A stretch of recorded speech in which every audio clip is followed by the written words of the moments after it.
All right. I got 5 o'clock on the dot, so I reckon we'll get the ball rolling. We've got a little bit of intro and a few things we'll cover off, so kind of give a bit of a buffer for a couple more people to join us here today. But on that, I just want to take a moment and thank you very much for joining me today for our What's New in Buildxact webinar. For those of you that don't know me, I am Dustin. I'm one of our customer success managers, and today I'm joined by my colleague Ryan, and I'll kind of give us a little bit more of an intro in a moment. But yeah, just appreciate everybody taking a bit of time to join us. We're really excited to go through and talk a little bit about what has been rolled out and what's upcoming in Buildxact from new features. We know this is a particularly busy time of the year as we go into the downhill slide into Christmas. So we know your time's important, and I think you'll get a lot of benefit from our webinar today. So what are we going to cover today? Well, I'll go through a more detailed agenda in a moment, but essentially the idea for this webinar, it's been a little while since we ran this. I think we ran our last one in February or March earlier this year. But really, as we look back, our product team has been doing some amazing work, and we wanted to just take an opportunity to kind of pause, to talk a little bit about the features, and as a part of that, not only talk about what they are, but really talk a little bit about how they're being utilized, tips and tricks, and those sorts of things, just to make sure that you're getting the most from Buildxact. So on that, I want to just kind of quickly introduce myself and Ryan a little bit more. We are 2 out of the 3 of the customer success managers here in Australia. I'm seeing a lot of familiar faces, so I'm sure many of you have had training sessions with us. But just in case you didn't know, here at Buildxact, we do offer training as a part of your subscription. That is one-on-one training, either in the form of half-hour or 1-hour sessions.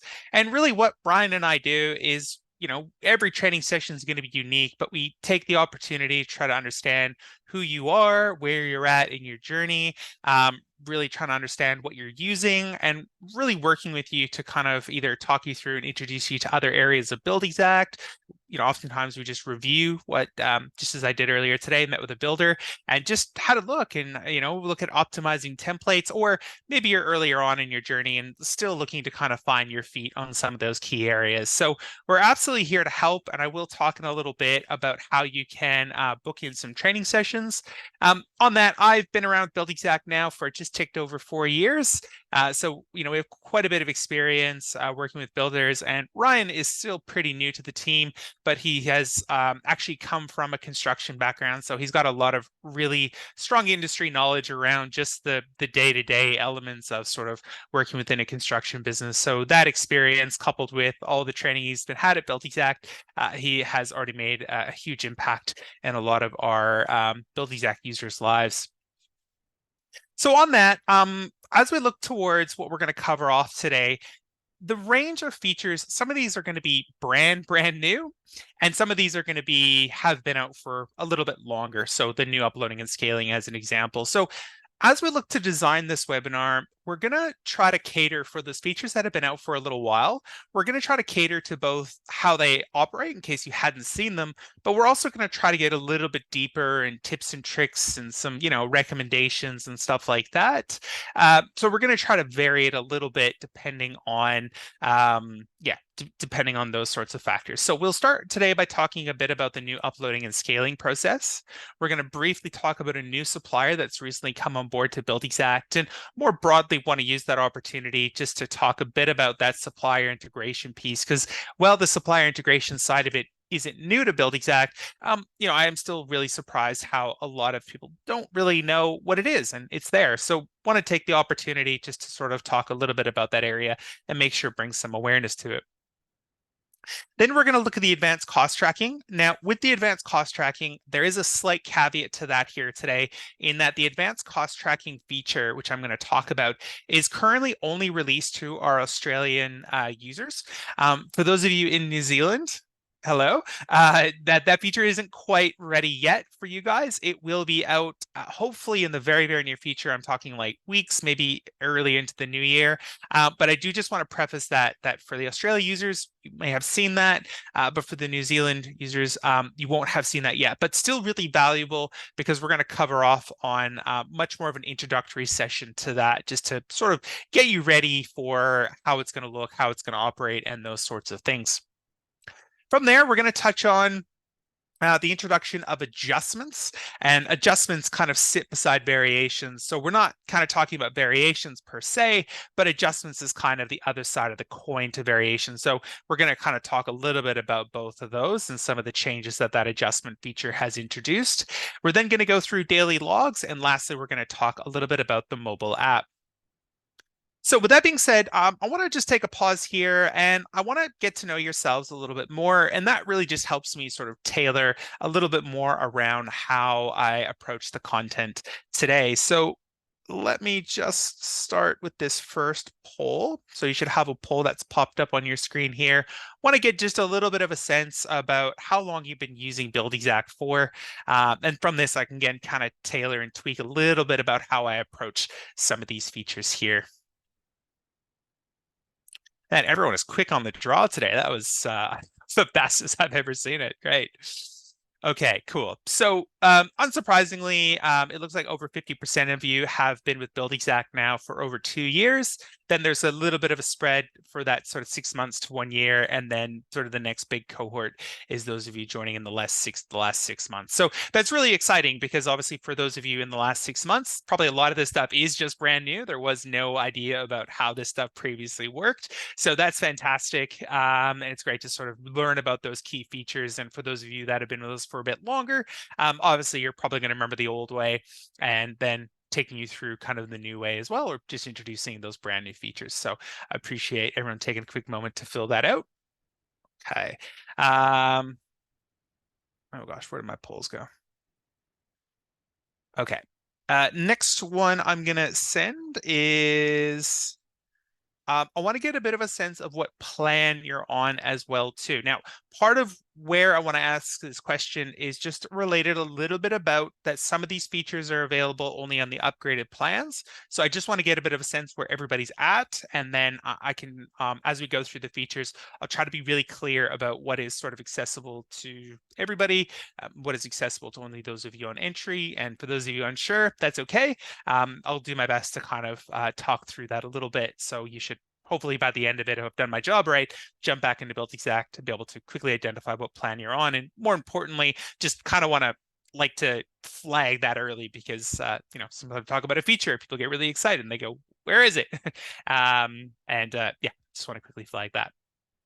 All right.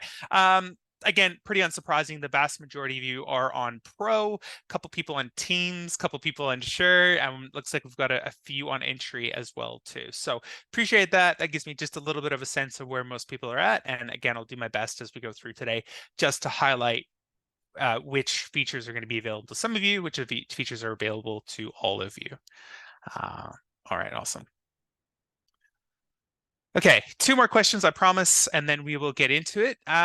Next one is I want to just get a little bit of a sense about what type of work you do. And again, I like to ask this question as a part of webinars because it just means that I can kind of tailor some of the examples or some of the ways that I've seen these features used towards those of you sort of joining us here today. I like to, not only talk about how to use it, but, give some examples and tell some stories and just to, so you can kind of hear it and go, yeah, that sounds kind of like something that would maybe benefit me, or nah, this person Dustin's talking about sounds kind of silly. That doesn't really sound like something I want to, use it that way kind of thing. All right, awesome.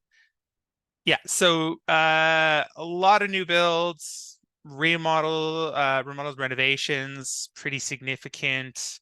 Bit of insurance work, yeah, nobody in trades, which is fine, and a pretty good cohort in commercial work. But that renovations new build section is yeah, pretty substantial there in terms of well over 60-70%. Okay, one more question, and then I'll have everything I need, and we can keep going.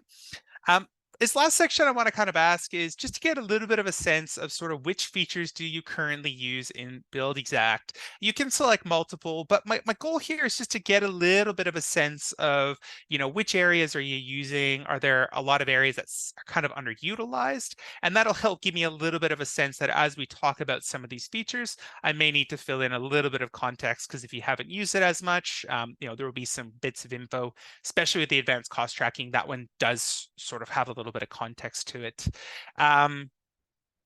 Yeah, but on that, actually a pretty healthy spread across the board. It looks like yeah, everyone's kind of using a little bit of everything here, but not 100%. So that's good to know, and it'll just sort of give me a little bit of a sense as we go through. Yeah, making sure I give enough context and background. All right, perfect. Thank you everyone for taking a moment to fill that out. All right. Now, next up, I want to just throw out there, if you've been to our webinars, you kind of know this now. We love if you ask us questions as we move through. And to do that, there will be a Q&A button somewhere down the bottom middle of your screen. And you'll want to give that a bit of a click and type in your question. Ryan will be monitoring the Q&A section here today. So if you have questions, Ryan can answer it. He'll type in the chat, or I'll kind of keep a bit of an eye on it as well. And if there's a question that Ryan thinks be good for kind of me to kind of answer, talk and explain it, then I'll get him to flag it with me, or if I see it, I'll do my best to pick it up as well too. Now, the one thing I would ask is if you have a specific question about a specific estimate or a specific job in Buildxact, we're probably not going to be able to help you there. We're not going to be able to log into your system and take a look at it. So I will flag, just as a refresher, how you can reach out to our support team. So the question, that Q&A section is kind of more around, topics and things that we're sort of exploring here today. If you've got something that I didn't say, or if you have a question just about something I did say, that Q&A button is a great way to go. And I will try to pause periodically, because if you're like me, you can't really sort of listen and type at the same time. So I will try to pause, but definitely punch in your question, and Ryan will jump to it as quickly as he can. All right, so I'm gonna pop that down there, and we'll come back to the PowerPoint here in a couple minutes.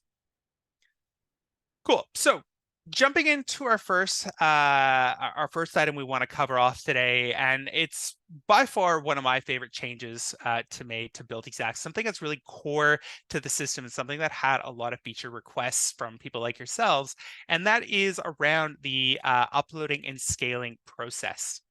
So I'm going to jump into one of my estimates here, and I'll quickly walk you through this here. Let me quickly grab my sample plans. I should have those ready to go. There we are. Perfect.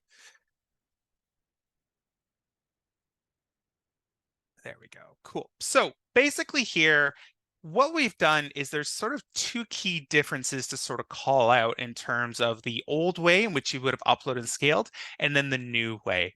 So regardless, it starts the same, as in we have this little plan section here, and you can upload a plan. Or if you want to practice and play with this stuff and you don't have plans yet or handy, you can always click this use sample plan here, and that will pop in just our sample plans, which are the same ones we use for a lot of our videos and the same ones I'm going to use here today. So it makes following along the videos really easy. But regardless of that, to upload plans in, we're going to start by clicking the upload a plan button, and we're going to get this section here. Now, one thing I want to mention, and a really minor change, but especially for those of you in the commercial work, what we've done is we've actually significantly increased the max file size. It went from, I think it was 50 or 55 megabytes before, to 128. So this should and appears to be covering like 99.7% of uploads or something like that. So again, definitely for those of you in the commercial work, we know previously you sort of have to split the document and then upload it in two versions. Now you shouldn't have any problems clicking and dragging and uploading that in. Now, if the very rare chance that it is in excess of 128, and like I said, that's like less than 1%, then you'll still need to split the document up, but it should be a lot easier as you get it into the system. Next up, a little minor thing, but something that is super helpful is when you import the pages in, we know that they're going to come with a lot of sort of text and pages that aren't relevant for the actual takeoff process. And we know that used to bug a lot of people because it was just adding 52 pages when they only needed like page 2 through 10 or something like that. So really minor thing, but now you actually have the ability to specify which pages you actually want to upload into the system. Or if you leave it blank, it'll go ahead and import them all in, as I'm going to do now. And of course, with this process, for those of you who have been Buildxact for a while, you'll notice previously we asked you to either upload in high quality or not. That is gone. the technical team has done an amazing job to, as you saw, not only make this process a lot faster, but it always uploads in a high quality fidelity there. So you don't have to make that decision. And I've spoken with a lot of builders who have poor internet connections. And yeah, it takes a little bit longer to upload, as you kind of expect, but you should still notice a significant increase in the actual, a significant decrease in the time it takes to upload. On that though, of course, now that we've got the plans uploaded, it's saying, do you want to scale them? And I'm going to go ahead and hit confirm. And this is by far the biggest change of it. So again, for those of you who've been with us for a while, you would recall that previously when you uploaded them, you would have to manually scale them, which required you to basically draw the horizontal and the vertical line. What we've done is we've introduced a thing called common scale. And all that basically means is you still have the ability to manually scale, which I'll talk about more in a moment. But more importantly, what you can do now is you can select from these common scales here. Now, what we recommend and the easiest way to go about this is similar advice that we would have given you previously, is that for the vast majority of you, it's like caveat in those of you with commercial, but for the vast majority of you in the residential and renovation sectors, you should find, and you should have your plans, you should find that your plans should have a dominant or majority scale, and typically it's 1 to 100. So what we'd recommend is when you come in here, double check that is your most common scale, it's dominant. And then from there, I'm going to go ahead and apply that. And when I do that, I'm going to have the ability to say, hey, do I want to apply just to this plan, just this page, or do I want to apply to all plans? And in this case, I'm going to apply to everything. So we'll go ahead and hit that apply to all plans. It's going to say, are you sure? I'm going to say, yep. And what you'll notice is on the left-hand side, well, that's basically, firstly, it's scaled it. But on the left-hand side now, I'm going to get this little label saying that's scaled. And it's going to give me the little label there of which scale I did apply. So in the real world, you would have scaled them all to that majority scale via the process I just did. And then what you can do, and again, drawing your attention to the left-hand side, is now you can click on each of the sections. And let's just say this was 1 to 200. Well, I could go ahead, hit 1 to 200, and then I could apply it just to that one page as an example. So it makes it a lot faster to sort of quickly go through and apply those scales in. Now, of course, within that, we can also, if you do reach a circumstance, and this does come up every once in a while, not super common, but if you have a set of plans that doesn't have these common scales, then that's okay. You still have the ability to do the old manual scale. And for those of you that are newer, who probably haven't seen the manual scale process, it's very, very simple to do, where when I give it a click, it's essentially 4 simple steps, where firstly, we want to draw a horizontal line on the plan below. And so I'm going to start by just zooming in on the page by hitting the little circle here and giving it a drag in. And then clicking and holding my mouse, I can move myself around. And then from there, I basically just click on each side, ideally the longest line, but I know you got to just work with what you have. And once I've entered that in, I'll hit next and do the same thing, but this time I'm looking for the longest vertical line. So clicking and holding and just scaling this process here.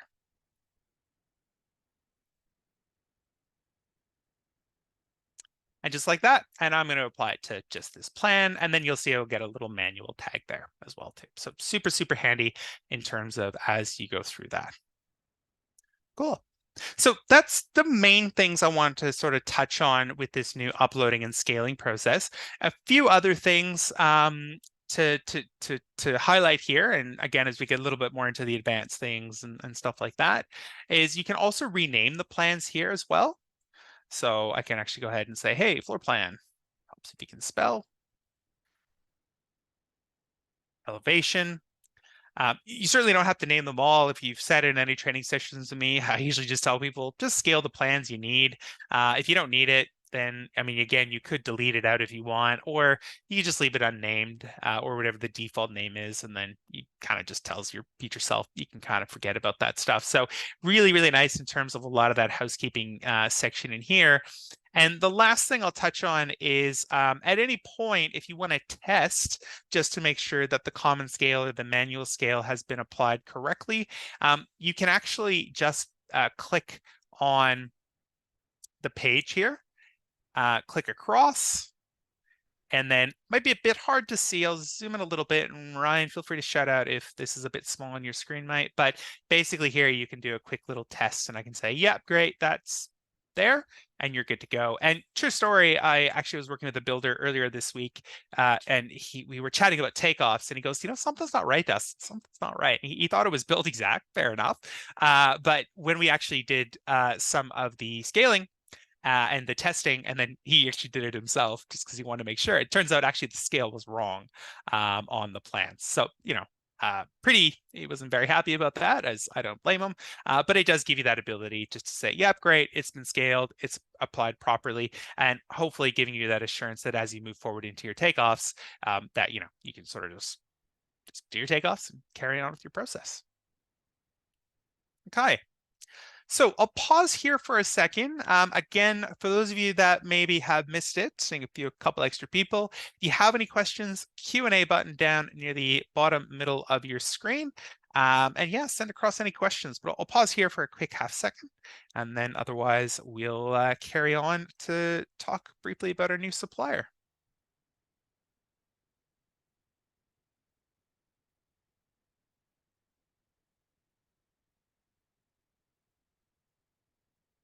All right. All right. I'll keep going. If you have any questions, if you're still typing, keep typing. Ryan or myself will jump into your question as quickly as we can. But we're going to finish by hitting the close button here. And just like that, that's all done. Quickly highlighting, of course, you can come back in, and if you want to rescale or anything like that, you can always do that here as well too. But that's basically it for the new uploading and scaling process. Changing gears now, I want to just quickly talk a little bit about the supplier integration.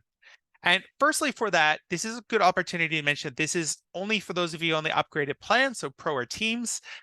Basically, for entry, you're not going to have this, or if you're not sure what plan you're on, basically to go into the integration, it's going to be this tab here. So if you don't see it, then it's not something currently available. But it's good to know how this works, as it is a really powerful feature. So two things to highlight here. Firstly, I'm really excited to let everyone know, if you haven't already seen, that we have welcomed Original Oak Flooring Co. on board.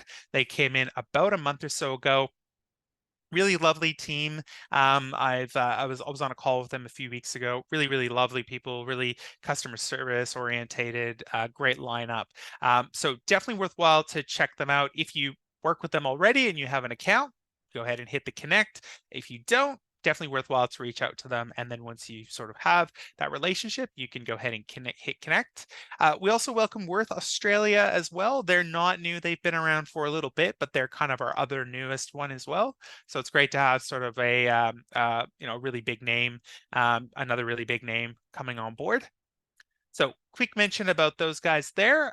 But more broadly, like I said at the top of the webinar today, this supplier's integration and is, I guess to quickly explain for those of you who maybe don't know, essentially here, there's a whole bunch of different suppliers, many big names, some smaller names in here, but essentially all of these suppliers have their own version of Buildxact. And what effectively this allows you to do is, if you do work with any of these suppliers, or even maybe a good opportunity to maybe engage them with a trade relationship, is essentially you can go ahead and hit the connect button here. That'll then prompt you to enter in some account number, something like that. And effectively what that does is that sends them a connection request where they'll review and approve it. And once they do, that can then feed live pricing directly into Buildxact. So as you work on your estimate costings, you can actually be pulling live items. And then if they change it on their side, if they update it, that will then feed that live pricing directly through to Buildxact and your Buildxact account. Now, I'm not going to go through too much really beyond that, unless anybody has any questions about how to then get the catalog into your estimate costings or how to update the linked items. We do have some content on that, but the key thing here is I know a lot of people don't know about this section. So it's really, hopefully, if you haven't come across it yet, that's kind of spurred you on to maybe come in and check it out. Obviously, if you wanted to go more about how to use these, definitely, again, book in some training, and we also have some one-on-one content. So short and sharp there. I'll pause here for a quick moment just to see if there's any questions at this stage before we move on to the next section.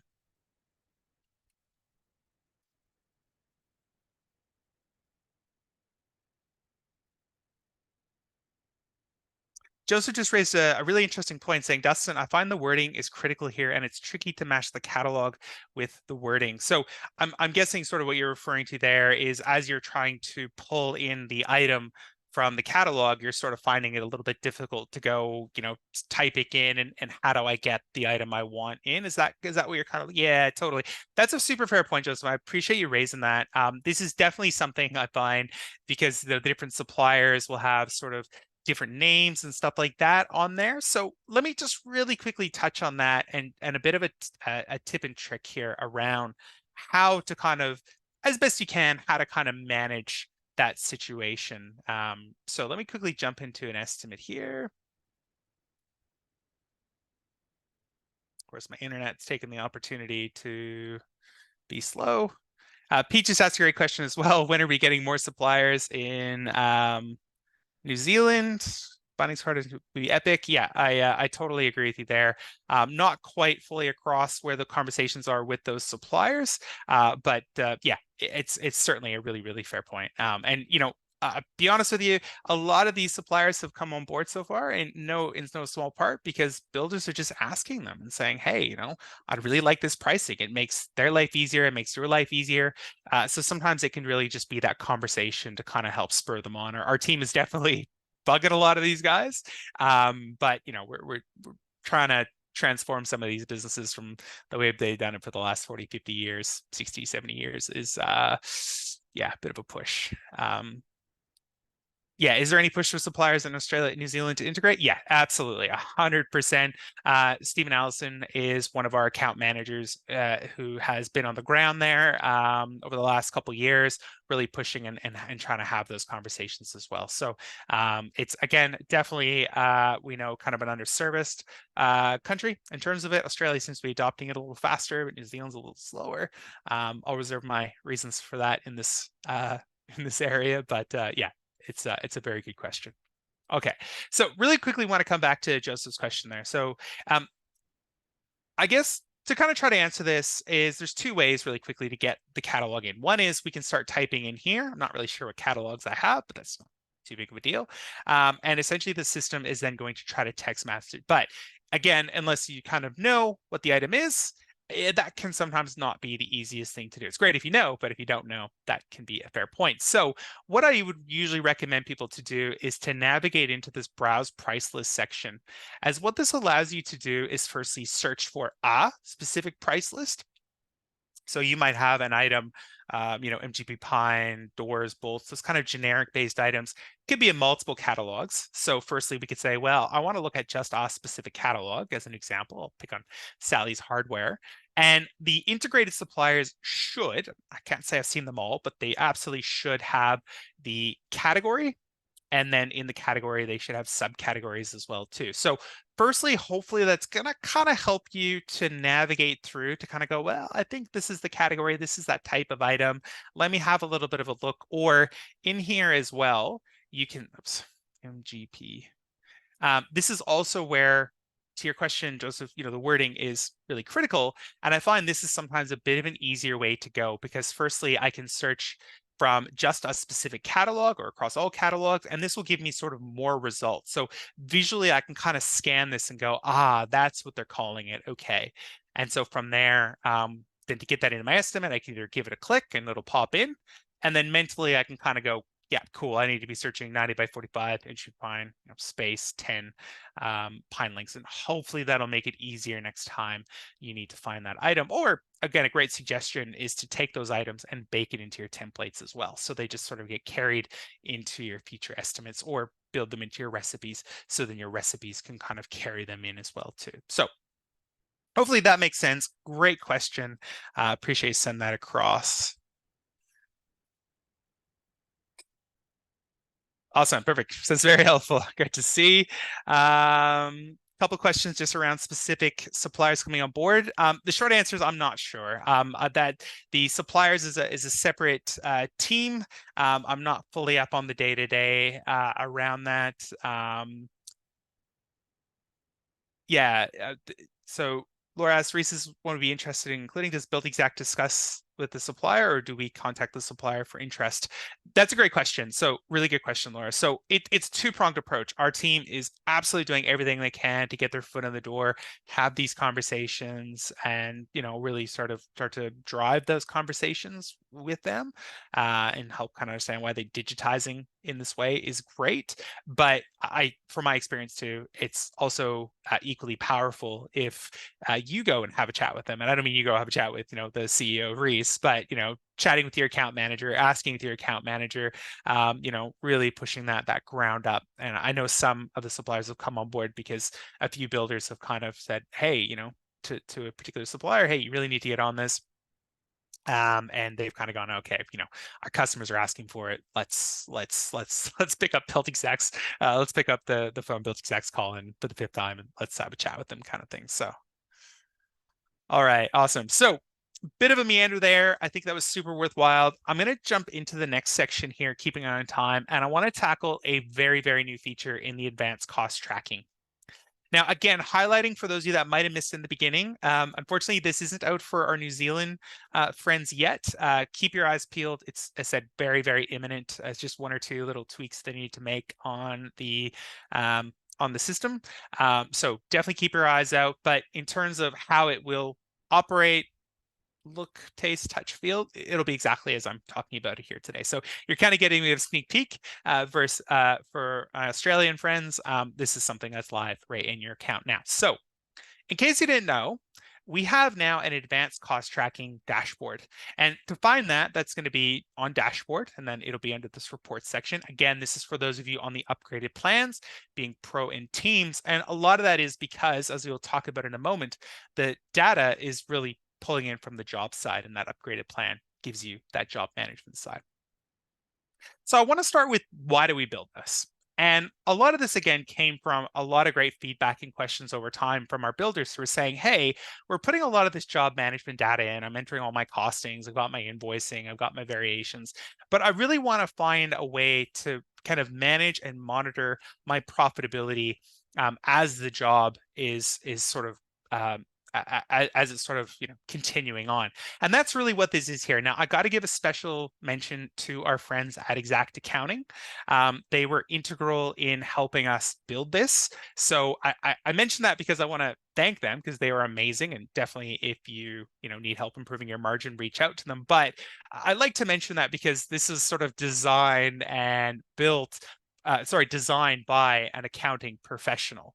And so they were able to put a lot of their industry knowledge. Exact Accounting works a lot with builders and renovators in this space. So they kind of understand a lot about, the actual nature of construction and, some of the things that are important. So that's really what this is endeavoring to do. Now, as we dig deeper into it, this reporting dashboard is broken up into a couple different sections. And I want to start there and then talk a little bit about getting the data in. So to begin, we have this overall performance section up here.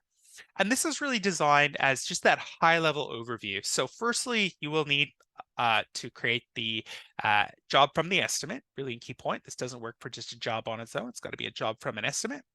And then from there, once the job's created, we're going to start off by seeing our planned gross profit. We're then going to see our profit swell or decline. So obviously, as you start to spend money, if you thought something was going to be $1,000, but then it actually turned to be $2,000, well, that's going to show up as a decline, essentially, right? Then we're going to get our projected gross profit. And then on the right-hand side, we've got our planned gross profit percent and our projected gross profit percent in there as well, too. So again, just that really key high level, how are we going around the profitability on this job? And in that, we also have the percent complete. Now, I've had a couple conversations with builders, and rightfully so, a lot of people think that's actually driven by the schedule, because in other areas of Buildxact, that is kind of how we would refer to that. But important to note that the percent complete here is actually based on how much money you've spent in your project so far. So you spent 25% of your budget so far, 50%, and so on and so forth. And Dan, who is one of the accountants, and you'll see him here if you hit this watch tutorial video, this will be Dan. Dan sums it up really, really well in that obviously if you're really early on in your job, and you're sort of, you're making a little bit of money, extra money, your profit swells up, that just kind of tells you still got 80% of the project. So you got to try to make sure you're still on that kind of offensive to try to, find opportunities. Or likewise, if you're sort of nearing the end of the project in terms of dollars spent, and you're looking a little in the red, that obviously just means that that you want to try to take that opportunity and be a little bit more aggressive in trying to find opportunities to, find some additional savings to try to claw back some of that gross profit dollar amount and whatnot. So really, really powerful high level data here.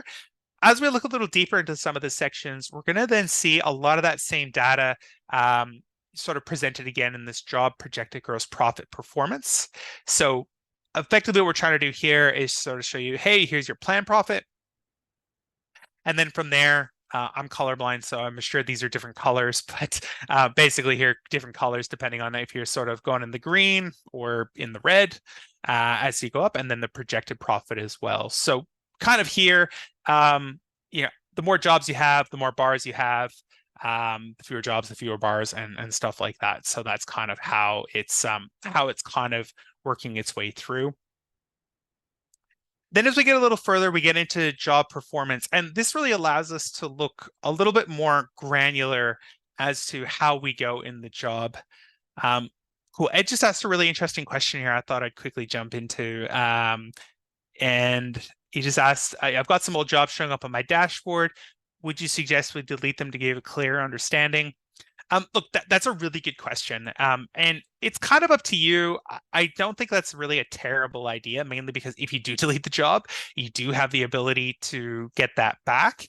But it is something I would sort of, cautiously encourage you to do. I was speaking with a builder.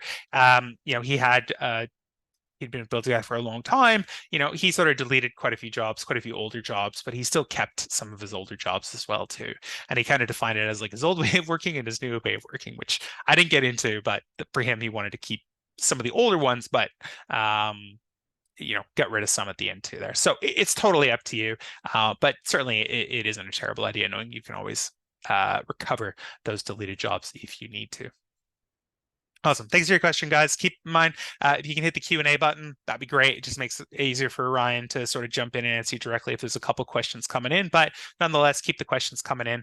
Back to the dashboard here. So coming back to the job performance, this again, like I said, really allows you to look a little bit more granular at your respective projects. And I think it's somewhat self-explanatory from here on in that you're going to see obviously the income that's going to be derived from your project income, i.e. your estimate plus your variation income.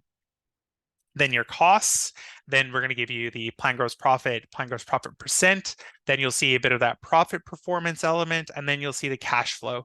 And again, that's invoice to client, yet to invoice. And I'm going to touch on that yet to invoice in a moment, because this has tripped a few people up. It's a very subtle but important distinction I want to come across. So if you have that question, just bear with me for a sec, because I'm sure there's somebody furiously typing in that in a moment. So bear with me a sec, but we're going to see cash flow in, cash flow out, future cash flow. And so again, giving you a little bit of a sense of where you're at in the project. And then of course, as we scroll down, we get the cost by category, which should look somewhat familiar for those of you who have been in the job management side. And this is really trying to sort of give you then that back down to that fine line item as to how many of these costs are calculated yet to spend, what your estimate is, what your actual is, what your variance is, and starting to track a little bit of that data on the actual line item level. Cool. All right. So I'm going to pause here. I'm not quite done with the advanced cost tracking dashboard yet, because I do want to talk a little bit about how we get our costs in and the importance of invoicing in Buildxact in order for Buildxact to get the right calculations. But before I go tackle those questions, before I go tackle those two key points, I just want to pause and see if there's any questions. Great. David just asked, if you make a receipt with labor in it, does the labor separate into its own category for tracking labor? So as I understand the question, yeah, absolutely. So if you're putting a work order in to Buildxact, which should be how you're tracking labor, assuming it's your employees, you'd be doing that through the work order. And then if you raise the work order from the work order screen, and I'm going to pick more on this in a moment, and you enter in the actual costings category, then yes, that will then put that labor into its own tracking category. Or if in a more advanced sense, if for a recipe, you have used the actual costings as well, that will then put it in there too. So hopefully I've understood your question right. But essentially, yes, if you are entering the work order and you are creating an actual costings category, that will put it in its own category for tracking labor. And that is not a terrible idea. I do oftentimes recommend that. All right, cool. So I'm going to keep going. There's two more quick points I want to make around the actual cost or the advanced cost tracking dashboard. And where these next 2 points are really raised is actually nothing new. We want to talk a little bit about how ideally you should be putting your costs into Buildxact, because one of the things that we've sort of noticed is as people have been putting costs in, the yet to spend has sort of been throwing people off, or where they're kind of going, hang on a sec, I'm putting costs in, but my yet to spend isn't changing. What's going on there? And it's a really, really fair question to ask. And part of where that yet to spend is derived from is because when you're entering in your costs, ideally, and hopefully this is a bit of a refresher for many of you, but ideally, when you're putting in your costs, we're going to start in the actual costing screen by selecting the items. Say I've got a bill for those 3 items.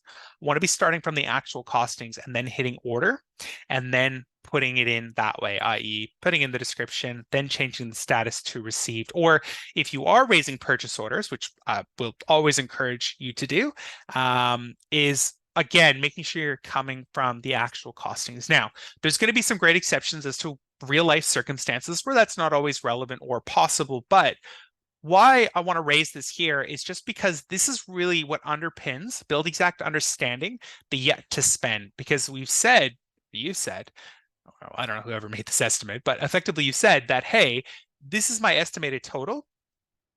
And so we assume you've yet to spend that. So if you put the cost against something else in this category, or if you incur the cost and allocate it elsewhere, Buildxact doesn't understand that actually you have received that cost, but you put it somewhere else because you didn't raise it against the line item. So that is going to be just an important point I do want to raise. And that's somewhat the same with labor items as well, too. If you have allocated labor in your actual costings, same thing. You want to be finding those items. And ideally here, you want to make sure that you are raising them from the actual costing screen. So there's definitely lots of exceptions as to where this doesn't always work, but I do just want to highlight that as a key point. The other key point I want to touch on here, and a little bit sort of counterintuitive to some people, is we also want to get you to create the outgoing invoices in Buildxact, because that's kind of what it uses as a part of some of those calculations. It's not looking at the estimate total necessarily. It's looking at how much has been bundled into invoice for particular reasons kind of thing. So for those of you that already create your outgoing invoices, and by the way, they could sit in pending. They absolutely don't have to be fully formed. But ideally, we want to allocate 100% of the budget into an outgoing invoice, and that's what we're going to use. So if you do create the job and you haven't created the invoice, and you go into your and you look at your profit swell or decline, and you're like, why is it $400,000 in the red? It's probably because you need to do this in here. All right, awesome. I've got a great question from David regarding, can this be done when importing labor from Deputy? Yeah, that is an amazing question. I appreciate you asking that, David, and thank you for raising Ryan. So effectively at present, key underline there isn't a way for Deputy to allocate labor against a specific line item. So in that case, we are putting it into ideally the category as the next best thing, where at least then from the category perspective, we can draw down upon it. Definitely watch this space, but for now, it is just going against the category, not against the line item. And James asked, how is this different from entering manually into work orders and purchase orders? And that's a really good question, James, and I appreciate you raising that, mainly because the main difference here as to why I'd advocate where possible, where you'd be raising your purchase order or in allocating your receipt against this line item is 2 reasons. The first one is that by starting here, ticking your item and then hitting order. That then allows you to then actually record the actual cost of that line item. So let me quickly just give you an example. I'm going to go really quick on this because there's a few more things I want to talk about. Let me just delete some of these items out. Right. So by recording the cost this way, I mean, hopefully it's somewhat fewer less steps, but more to the point is when I record the cost, I'm then actually telling Buildxact, well, hey, I thought it was 450, but actually it's 425 as an example. So when I do that, it's going to specifically give me two things. One is the ability to look at my estimate versus my actual. So I'll see the variance as it relates to the line item versus doing it via the purchase order screen, which is still completely okay. And there's, again, some very real world circumstances as to why you would need to do that or why you'd want to do that. But in that case, we're dumping it into the category. We can't sort of look line by line. We want to track it more at the category level, whereas putting as the line item will hopefully give us both the category and the high level. And like I mentioned earlier, because we're putting it against the line item, we now have a better view on the yet to spend calculation because we can see, hey, you thought you were going to spend 450, you spent 425, so your yet to spend will be $25 in this case. Completed, or sorry, be $25, not the 450 when you have already spent that 450 or the 425 if you just allocate it elsewhere via the purchase order work order screen.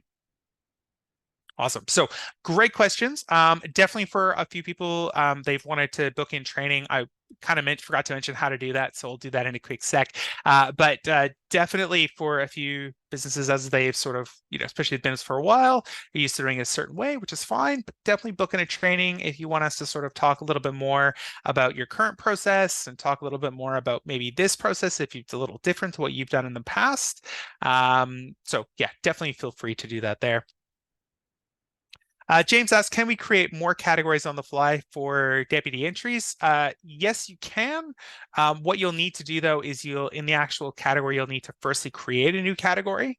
And then under the job details where you push the areas across, you'll then need to push that newly created area across as well too.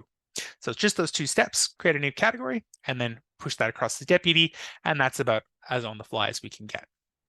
Yeah, and I will just mention as well that under the integrations tab, if you want to have that copy across to Deputy straight away, you can hit the sync now button next to Deputy, as it generally only automatically syncs every 1 hour. So if you're doing it immediately, you probably want to go into integrations and hit sync now straight away. Very good call out. Very good call out. Thank you for that, Ryan. Yeah. Cool. All right, we're going to keep going now. Before I do, though, I did promise if any of this has spurred up further questions you want to pick up on a one-on-one training, definitely please feel free to hit the need help button there. There will be kind of it'll ask you a couple questions and then it'll kind of guide you to either booking a training, booking a callback, or just send a quick text to or quick little chat response to our support team too. So big call out, we're never too far away, hit the need help and just sort of follow the prompts and we'll sort of get you in front of the right person and including myself and Ryan. Okay, so we're going to shift gears now, keeping on time. I want to touch on the adjustments variations next. This bit is going to be quite quick because effectively what has happened in Buildxact is we know that there has been a need for basically creating documentation or acknowledging that there's a change to the project without requiring the client to sign it.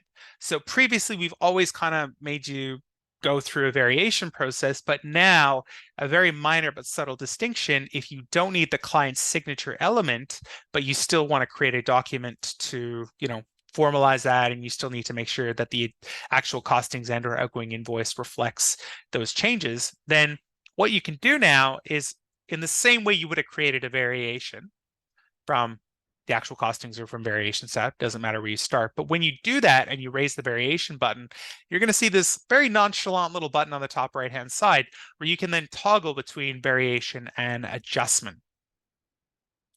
Now, I won't go through this whole conversation. This really pulls up on nothing substantially different in terms of how we would build this. But the other key distinction here is, like I said, is once you have created the adjustment, then when we go to our variations tab, you're going to notice now when I print it off that it doesn't have a signatory element for it. So again, this is just sort of reflecting this need. certainly the general caveat of please make sure you check your sort of local state and or country laws as to how adjustments versus variations, because we do know in different jurisdictions there is very specific circumstances about which one is needed to be used. But I do just want to touch on that they are now there. And beyond that, they still operate from every other perspective like a variation would, in that obviously once it is accepted, then that will then fold that back into the actual costings and then the outgoing invoicing section as well. That will then show up under the variation sections, but we do try to draw the distinction there between a variation and adjustment. So if you see that type, that's just what it is there, and that's also in the payment summary too. So very, very quick there, but I do just want to highlight the very minor but important change that has come across with the adjustment. So I'll pause again for a quick second just to see if anybody has any questions. And I will mention too, if you are still new to Buildxact and you haven't gotten into this variation section, and this is all a little bit more foreign to you, that's totally okay.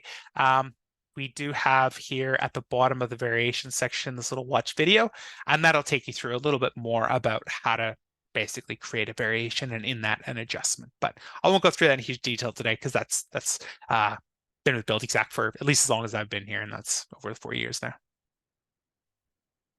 All right, so we're coming into the downhill slide. I'm going to jump into the site diary, and as a part of that, we're also going to talk about the mobile app here. So firstly, in site diary, this is again come from a long-standing request from a lot of our Buildxact users where they've really been looking for an area to really start to collect and document information around the build. So first and foremost here in the site diary, it's pretty straightforward, but effectively what you can do is you can start by adding in a post. We can enter in a description or on site.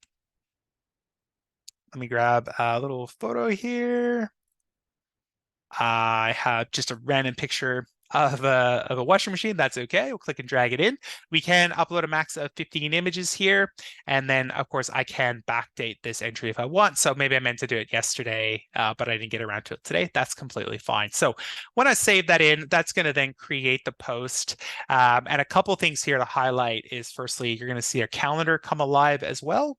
So that gives you the ability to kind of go back to specific days, or you can also search through posts and image names as well too.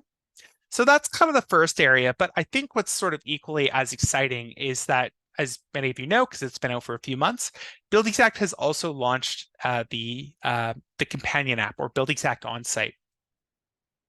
Now, showing you the actual app itself in these forums is really, really hard to do. So hopefully everyone has had an opportunity to download it already. But how we try to talk a little bit about the Onsite is just through a couple FAQs here. And this will kind of can then sort of talk people through a little bit more about how to use it. So keep site diary in your mind, because essentially here, what this Buildxact Onsite app allows you to do is to essentially, once you create jobs in Buildxact, those jobs are created on the Onsite app as well. And from there, the Onsite app is really meant to connect your employees on site as well as your contractors that you invite in to essentially see and add posts onto that Onsite app. So really connecting what's happening on the ground with you in Buildxact, sort of managing the nature of the project. So a couple quick things to go through here, and then I'll come back into the site diary and Buildxact in a sec, is firstly, to download it, if you haven't already, just jump on your phone of choice. You can go to the Play Store, Google Play Store, App Store, and then download it and log in. When you log in, you'll basically be logging in with your Buildxact email, or using your mobile number, and it'll send you a code and all that sort of stuff. And that's basically it. It should be a fairly quick process for you. From there, to then view your jobs, you'll see sort of this screen here. And then specifically, you'll hit the My Jobs at the bottom, and those will be obviously your jobs that are in there. Again, you need to create the job. Just a quick point, I had somebody who's like, I can't see the job. And it's because you have to create the job in Buildxact first, and then it syncs across essentially. But you will have that ability to start to see the job. And of course, some key details will pull across as well, just to start to feed that in and provide the context for the people you'll invite in, which I'll talk about in a moment here. And I'll also talk about how to share the documents in a moment. So that's basically it in terms of the viewing it. Then from there, to invite your crew in, pretty easy. You're going to see, then you're going to go into your jobs, and under job details, you'll see this crew section. So you can basically, you as sort of the Buildxact account holder, you sort of have the power around this. We sort of empower you to not only invite people in, by hitting the add crew, which will then basically take you through the process of inviting them in. But then from that, you will then have the ability to then rescind their invites and all those sorts of things as well too. So once you do find your contact in your contact section, that'll pre-populate with all the necessary information, and then essentially, like I said, you can then track, hey, who's pending, or if you need to remove them and stuff like that as well too. So pretty easy process, and once you sort of do it once, you'll be a whiz at it in no time at all. Okay, then from there, and this is kind of the flip side now of the why I want to start site diary and then come in here, is this is really ultimately about making sure that then your whoever you invite into the Onsite app and into that job will then have the ability to then see those posts. They can then create a post as well too, add it in. They can upload photos. They can put the text in. They can then review it, and once they review it, make sure they spelled it correctly. Which, if you seen a few spelling mistakes in my time in this already, but anyway, that will then allow them to post them into the job site. Now, a really quick point here, I think is worth noting, but the post can only be deleted from within the Buildxact web app. So that's in Buildxact itself, which I'm going to go to in a moment. It can't be deleted within the mobile side of it there. So just a quick point, and obviously just trying to make sure nobody's sort of malicious or, doing anything cheeky, if you will. Cool. Now, if you did want to, I know I've kind of gone through some of this a bit quick, and I'm just keeping on time, then have no fear. You can always go to help.buildxact.com, and we do have a whole section here with the Onsite app, and that's got the step-by-step tutorial. You should be fine. I've spoken to a lot of builders. It's pretty intuitive as you sort of guide through. And then, of course, if you, as always, have any questions, you can email us at support@buildxact.com, or you can always hit the need help button on the bottom there. So final couple points. Now we've talked about the app on this side and the site diary on Buildxact and then the Onsite app. The final thing I want to touch on here, just around tips and tricks, is obviously, again, you have that ability to see it, add comments, like it. You can edit it here as well. And then, of course, you can share it into the client portal as well. So sort of helping to then get, hey, client wants to see some of that stuff. I just spoke with the builder today who sort of shared documentation at the stage just before the stage payment would go out. So this is where you then have the ability to go, oh, hey, I want to share that. And then I'm going to then have the ability to then edit the post. So maybe there's some spelling mistakes in there, or maybe there's a couple of photos with a Monster Energy can. You want to go, I want to delete that out. But of course, if you have a lead and the client portal ready to go, then you can share that back into them as well. And the other tip and trick I've been really encouraging builders is they always come to this and they go, well, what do I use the site diary for? And it's really up to you. I've seen everything from OH&S through to defect, through to just general notes, through to one builder broke his leg, and he was sitting at home and, getting his guys to upload photos every day of what they've done and keeping an eye on it. But regardless of what you're used for, is one little tip and trick I found super helpful is that when you are creating these posts, or when your workers on site are, is really making sure that they try to use certain keywords, because that's where this search becomes really, really handy, because then you can search for, hey, show me all the posts that have defect in them, or OH&S, or site update, or something along those lines. So that becomes a really, really handy way to say, hey, I want to look through my hundreds of posts, maybe 2 years in advance, and try to find certain bits of information. All right. Cool. So I'm going to quickly jump to the last bit, and then that'll take us to the hour, and then we'll sort of stick around for any final questions. But I want to make sure that I touch on this final point here before, if anybody has to leave at the top of the hour. And it's to give you a little bit of a hint as to what's coming next. So we have had an amazing run, some fantastic features, and again, a big thank you to all the wonderful feedback that has come in that's led to these features, as well as have come in since these features come out, to really help make sure we have a clear view as to what we need to continue to work on and refine and tweak and adjust. And hopefully you got a little bit of a sense of how some of that evolution has come about today. But obviously, the next really big feature we're looking for next is going to be around the accounting integration enhancements. So the product team has leading a really big push to get this through. And effectively, what you're looking at here is the ability to sync bills created in the last 30 days from QuickBooks and Xero back into Buildxact. As a part of that, you'll be able to map the QuickBooks or Xero bill to a Buildxact job, an actuals category, and then a line item as well too. And then once you sort of find it, you can create order. You can ignore certain things too, because we know there's going to be, some bills that are going to come in that you're not going to need necessarily. You'll be able to split the bill across multiple jobs, be able to assign individual line items to different jobs and categories in the line item as well. If perhaps you see a bill that shouldn't be there, like I said, you can hit the ignore. And the last point I want to get out real quick is, of course, if you are interested in joining our beta program, then I actually have a link for you. And what I'm going to do is I'm going to pop that in the chat now. And sorry, there we go. That was a big crescendo. There we go. Awesome. Cool. So if you are interested in joining the beta program, I've just popped a link there with a form. I'll just ask you to, if you want to, it's entirely up to you. It's okay if you don't want to, but if you want to sort of join in that beta program, which kind of means you get early access to it, then definitely feel free to take a couple of moments. This is a bit of a sneak peek of how we try to do a lot of our development, especially with the big features here.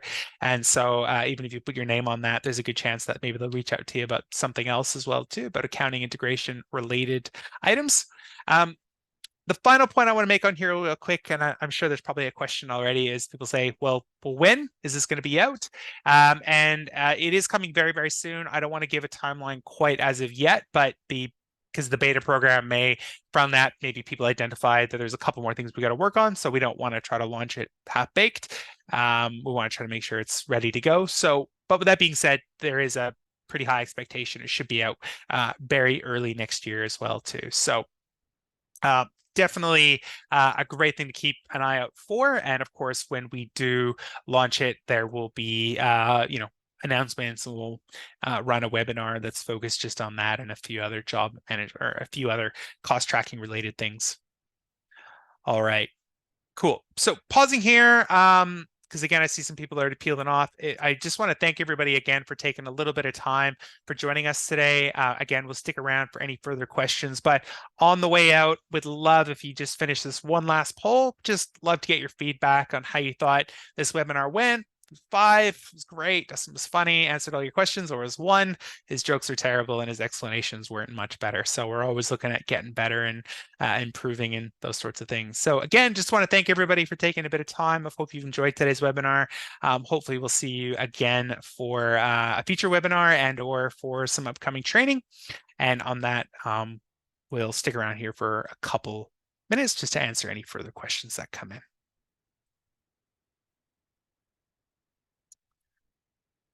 All right, awesome. So Sean just asks, does the crew see all the jobs that are posted on the app? I have other bills recruiting. No. So the idea there is there will be your jobs and you'll invite the employee into your jobs, essentially. That job board is something else sort of entirely in terms of the ability for other people to post work, more for trades. But in context of your crew and your jobs, they don't see all the jobs. You only invite people into your specific jobs. There's no sort of universal publishing to sort of push those jobs out there. I note that we also had another question from Sean a little while ago. Is there facts that Buildxact can give us to push to our suppliers, i.e. how many builders are using the integration and growth of builders using the company once integrated? So I suppose is there any sort of compelling statistics that they're able to provide to suppliers to encourage them to join with Buildxact? That's a really good question. Yeah, nothing I can recall off the top of my head. I know there is lots of numbers around this. I know many of our connected suppliers kind of wish they did it earlier. And a lot of them are experiencing just a much better relationship in terms of, you don't have to be pestering them for pricing, and it gives the builder some assurance about items, pricing, and stuff like that. But that's a great question. I don't have an answer on that. I will take that question to our team and see what our enterprise team who works in that space can sort of drum up, because that is a really good point.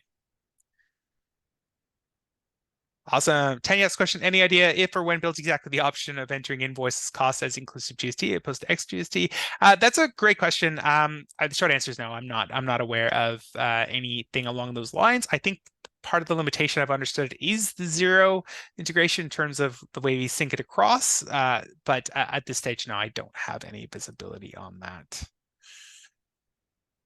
Cool. David asks, is there a way of viewing the jobs estimate from the app if we want to check an allowance? Good question. So if we're talking about the Buildxact Onsite app, the answer is no, but you can log into Buildxact on your preferred browser, like your phone browser, Google, Chrome, Safari, whatever, and you can log into call a, I think they call it a mobile responsive version, so you can view Buildxact on your phone, but like on your Safari browser phone.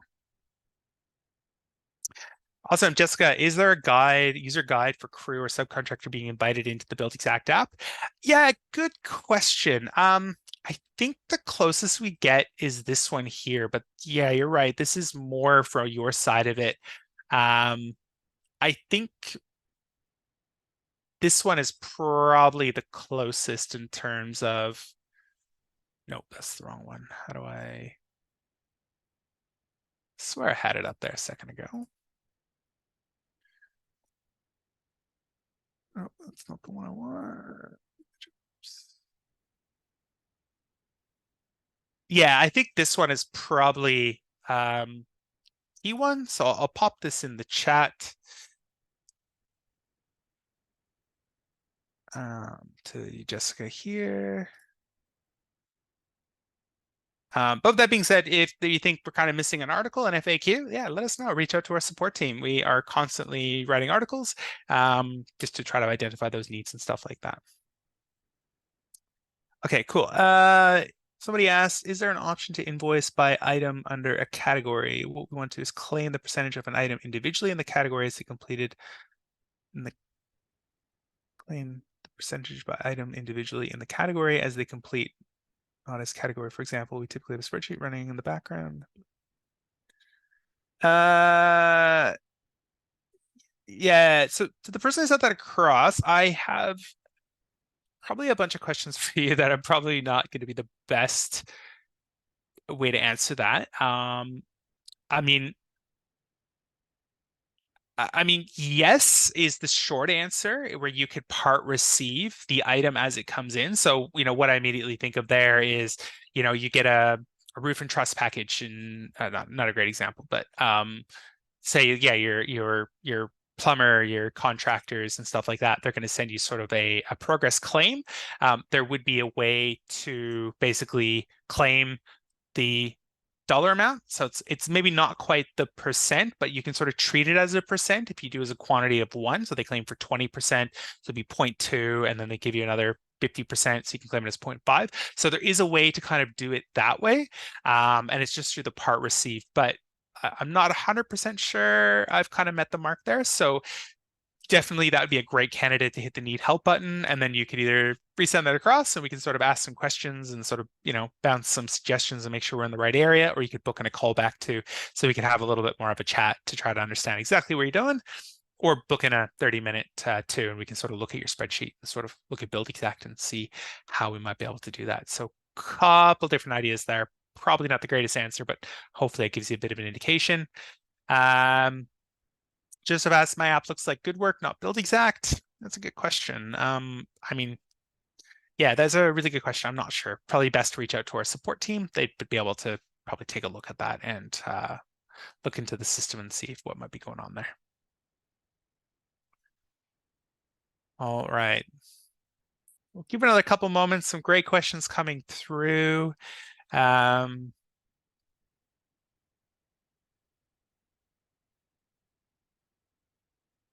couple moments. Any final questions?